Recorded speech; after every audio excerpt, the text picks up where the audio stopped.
Hoje nós temos uma atividade espiritual que é com a força guardiã, com a potência guardiã.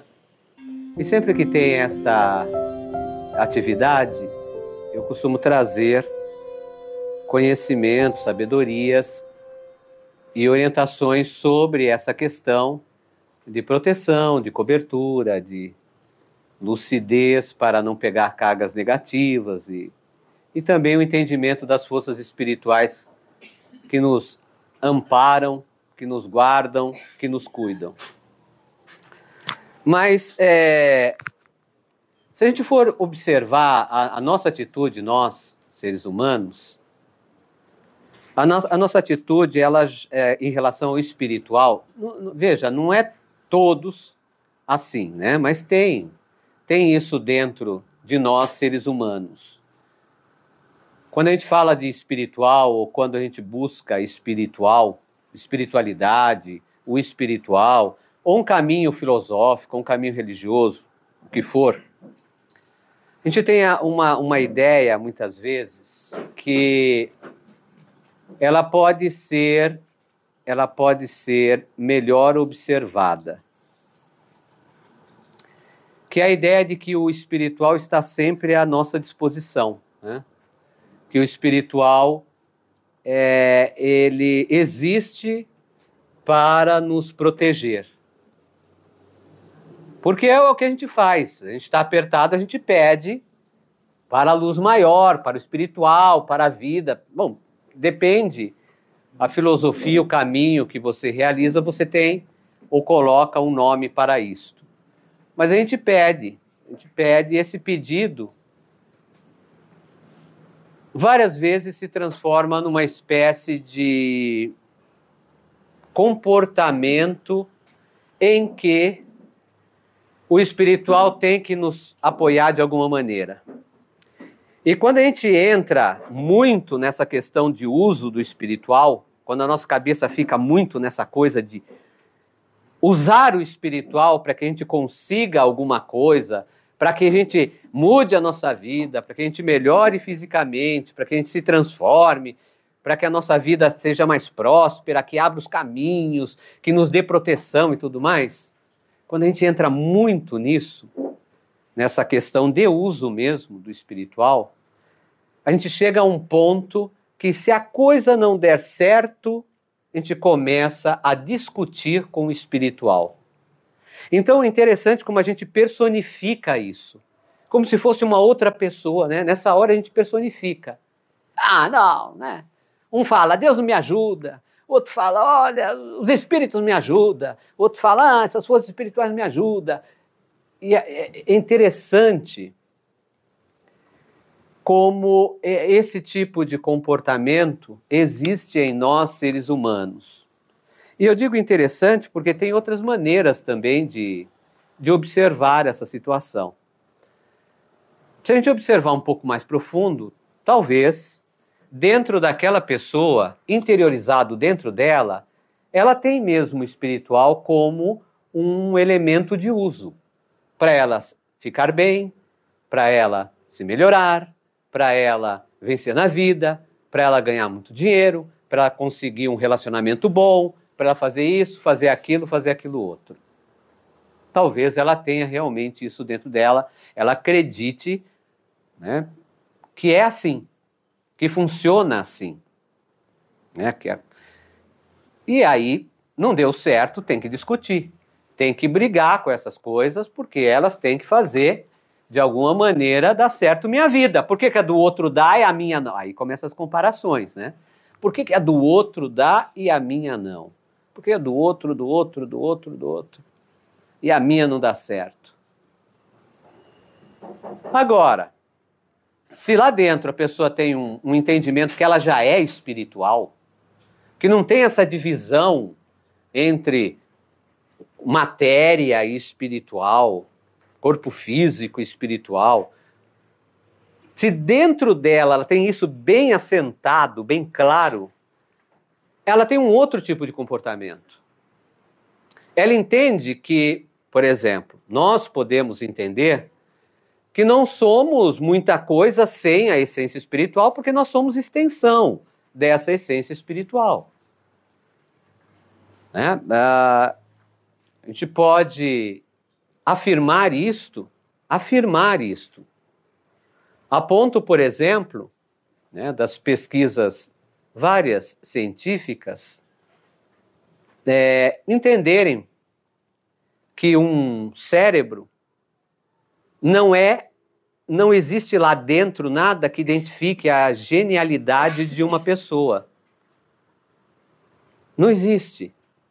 O cérebro é o mesmo, tem algumas diferenças, porque cada cérebro é um, mesmo todos sendo iguais, tem diferenças, até pela própria biologia, né, por características de mutação da nossa espécie humana, etc. Mas essas coisas de genialidade, essas coisas mais amplas, não está ali no físico do cérebro. Não tem nenhuma partezinha fazendo isso ocorrer.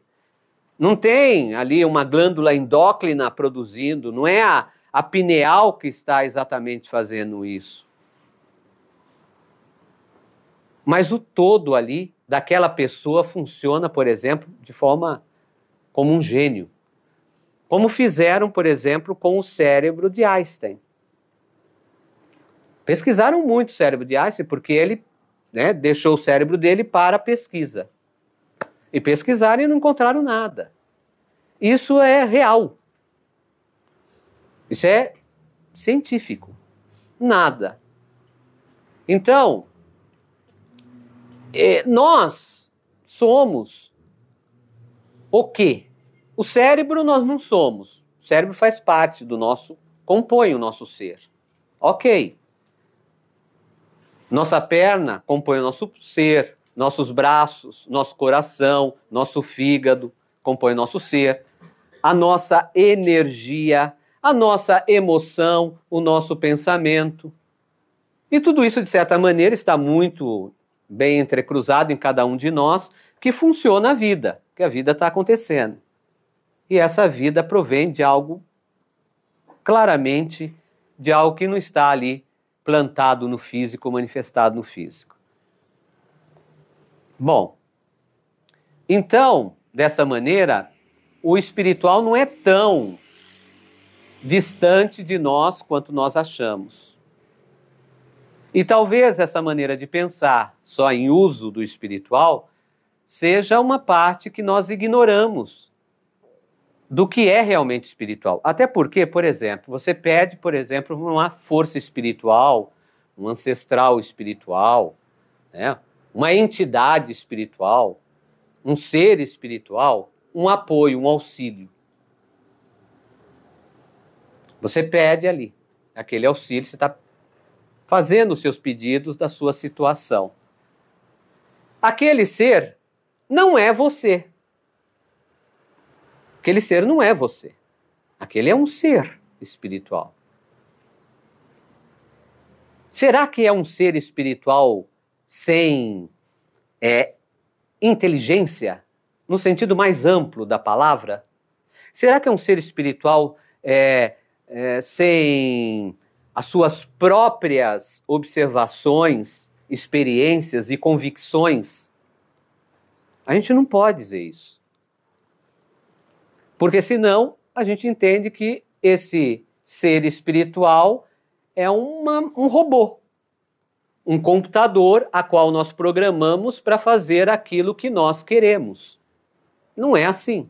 Um ser espiritual, ele pode falar: olha, você está me pedindo isso, mas não vou lhe passar isso, não vou lhe dar isso. Aí você fala: mas como? Que negócio é esse? Você é um ser espiritual. Como que você não vai me ajudar?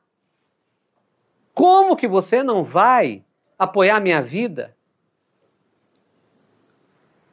Então, deu para ver, fazer uma leitura bem desses comportamentos.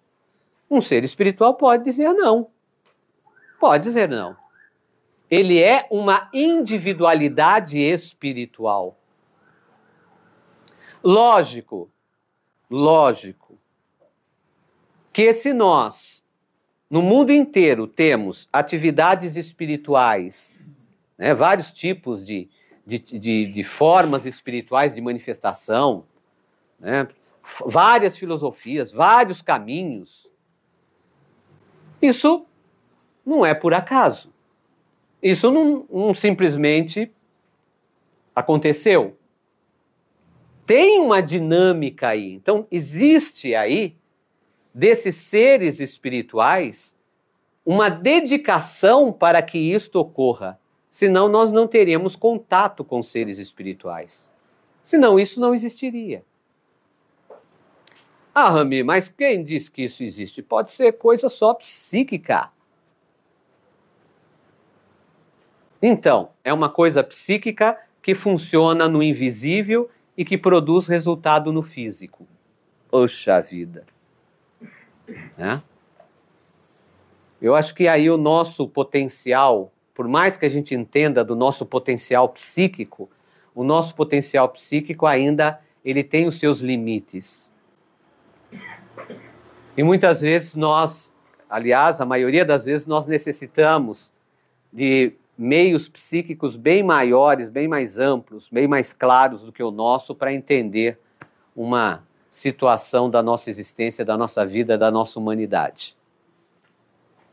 Então, é importante entendermos que o ato de pedir, ele é um ato sagrado, porque eu me coloco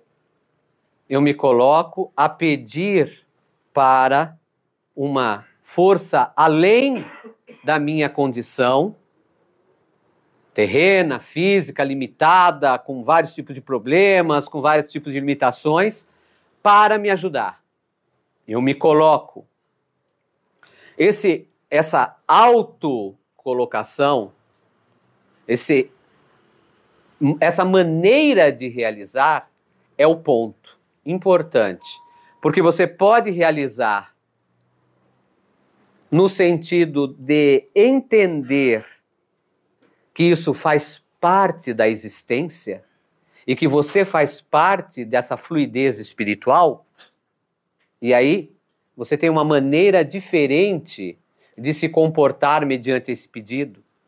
Não estou dizendo que você pede assim, olha, eu não mereço, mas me ajude. Eu não mereço, mas me ajude. Não é isso.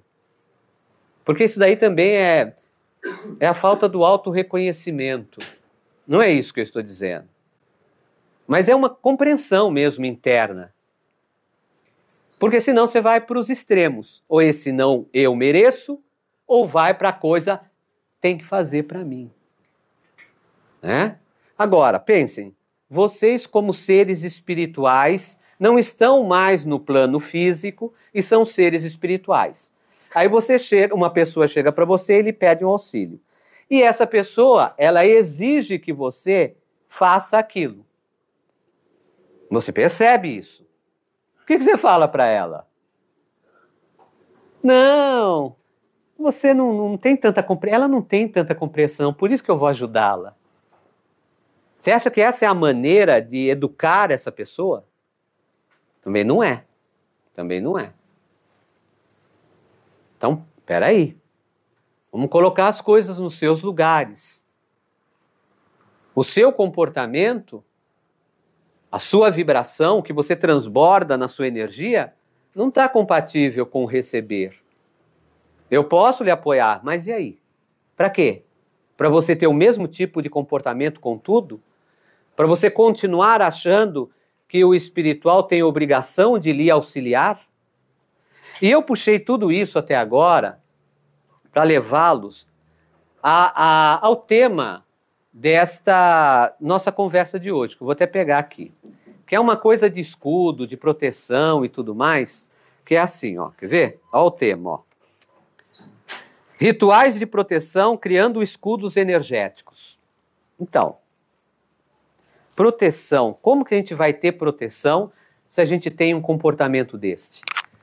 Se vocês fossem seres espirituais, talvez uma coisa que vocês falariam assim, poxa, você quer que eu dou jeito na sua vida que você nem dá? Nem faz o primeiro passo? Você quer ter proteção, mas você não para de falar suas coisas para todo mundo? Como que você quer ter proteção? Você quer ter proteção, mas você fala de um jeito com a pessoa virou as costas, você está criticando ela, xingando ela. Como que você quer proteção? Então, e aí? Como fica? Então, a questão de escudo de proteção, ele precisa começar primeiro pela consciência. Se não tiver consciência, não adianta você ficar vibrando cores no seu corpo, tomando banho de ervas, fazendo um monte de coisa que você não está trabalhando dentro. É em conjunto isso. Precisa existir em conjunto.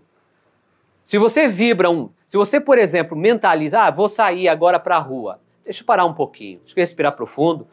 Olha, guardiãs que me assistem, guardiões que me assistem, que me protegem, luzes maiores que me protegem, seja o nome que você colocar, que me protege, que me acoberta. Lance aqui, vibra aqui em mim um manto de proteção para que eu possa caminhar na rua e não ocorrer nada. Para que eu possa voltar para casa bem, por exemplo. Né? Para que eu não pegue nenhuma carga negativa no caminho. Para que eu passe nos entrecruzamentos dos pensamentos, milhões de pensamentos, e aquilo não fique sufocando e me leve, por exemplo, a uma depressão, a uma doença, a um desequilíbrio. Ok, você fez esse movimento, você fez esse trabalho energético, esse escudo vibracional, simples. Eu vou colocar até uma cor. Deixa eu ver uma cor boa de transformação. Violeta, pronto, violeta. Não, vou colocar uma cor azul, de paz. Vou colocar uma cor mais quente, forte, para ativar. Um amarelo forte, vibrante, para que eu tenha energia, para que aonde eu chegue aquela energia se expanda. Ok.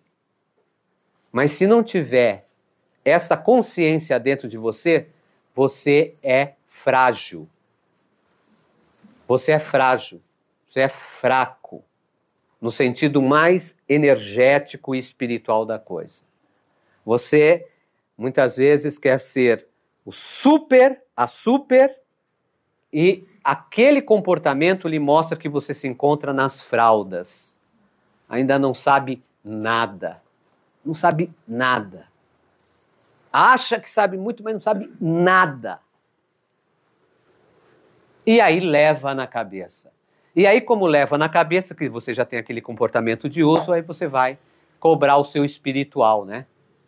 Não acredito mais nem em Deus, não acredito mais nisso, não acredito mais naquilo, não acredito em nada, porque nada deu jeito. E mesmo assim ainda, o plano espiritual continua lhe auxiliando. E muitas coisas que você ia passar, mesmo assim, você ainda tem lá um escudo, alguma coisa para você se livrar e acordar. Esse é um ponto. Quando a gente fala de rituais de proteção, existem vários rituais de proteção mais elaborados e necessários para cada situação. Por quê? A gente pode ser influenciado por resíduos das nossas vidas anteriores. A gente pode ser influenciado pela carga trazida pela nossa família física. Não só aquela que está viva, como também o traço, as pegadas que foram deixadas, os rastros deixados por familiares nossos que já partiram e que estão no espiritual. Nós temos os resíduos dos infortúnios, que é com a própria vida, e que nós podemos sintonizar tanto com esses infortúnios que a nossa vida vira esses infortúnios intensamente. Que é a perda, que é o esgotar. Nós temos influências várias de pensamentos, de energias externas que vêm até nós. De seres que são vivos, pensantes, contínuos, e até de seres que não estão mais vivos, espíritos que vibram.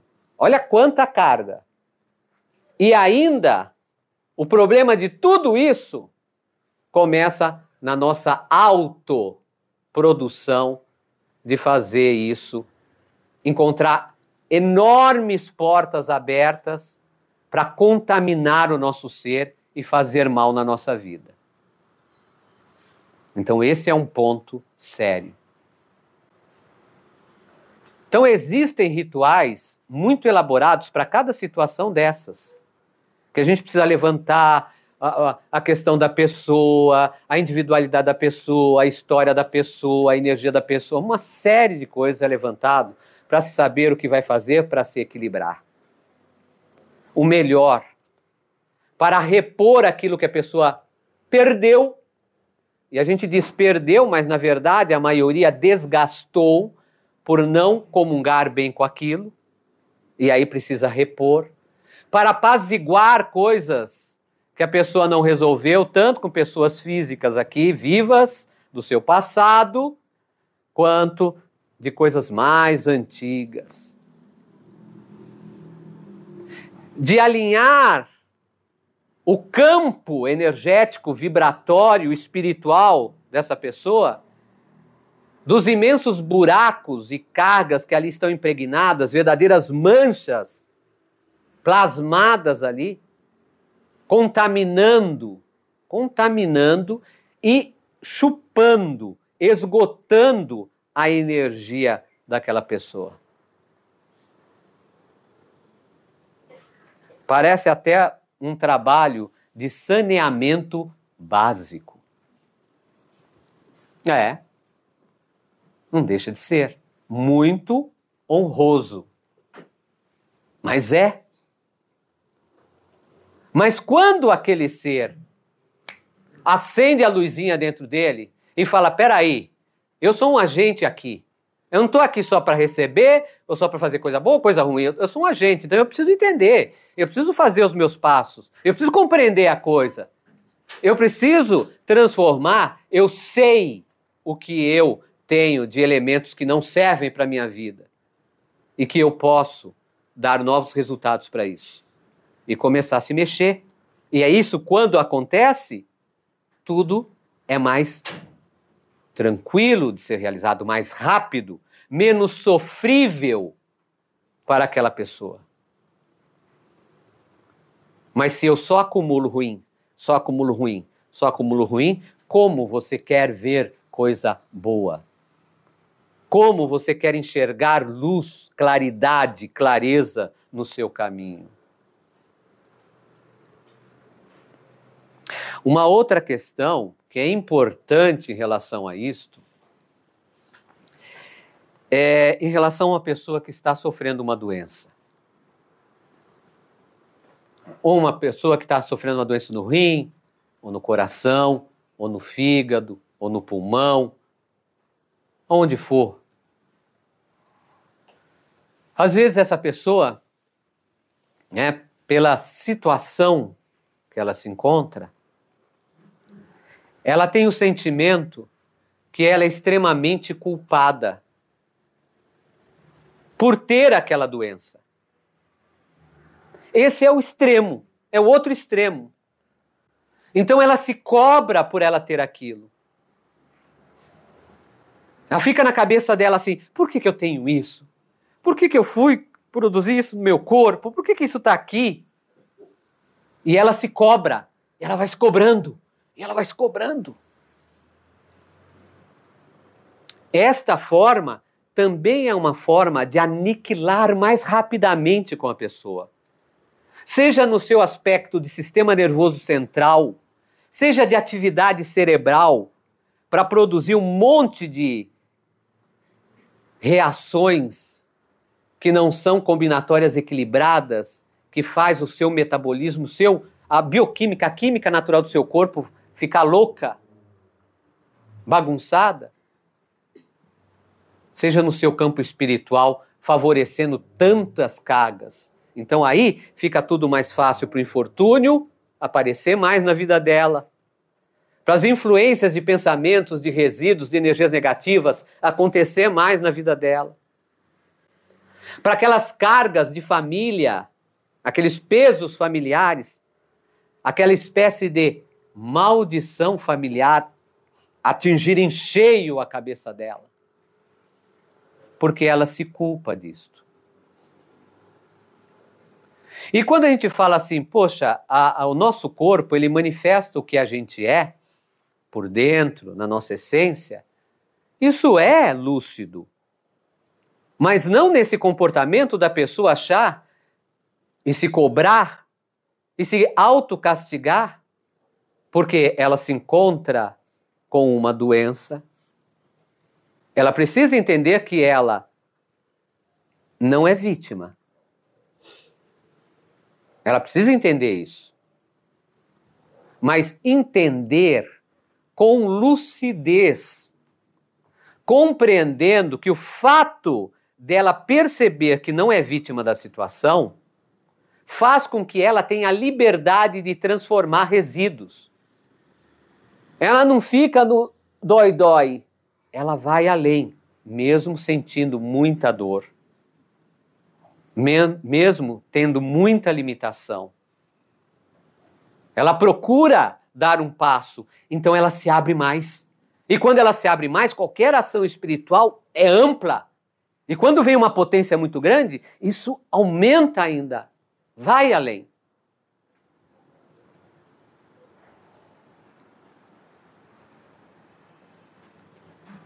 Aí a gente pega um caso, a pessoa usou o corpo dela de forma ruim a maior parte da vida, depois está toda estragada. Ela fez várias ações negativas? Fez. Um dos trabalhos da autotransformação, autocura, é ela perceber que ela não é vítima, que ela fez ações que produziu efeito. Mas que aquilo também é um sinal muito marcante para ela transformar. E quando a gente tem esse passo, nós temos maior proteção. Nós temos maior capacidade de naturalmente produzir escudos de proteção. E aí qualquer exercício, qualquer aprendizado que nós fazemos, e até aqueles que são mais elaborados e mais profundos, se tornam muito potentes, muito fortes. Então, a nossa conversa de hoje foi um pedido. Um pedido e também um momento de reflexão sobre esse ponto. Para que a gente possa receber mesmo a proteção, a cobertura e entender que o espiritual, ele não está para nos servir. Nós que buscamos o espiritual. Ishkayará, porém eterno. Você que está assistindo esse vídeo, apoie esse projeto Chama Cientista. Se você gostou, dê o like, compartilhe. E se você quiser participar das atividades, na descrição tem todas as informações. Ishkayará, porém eterno.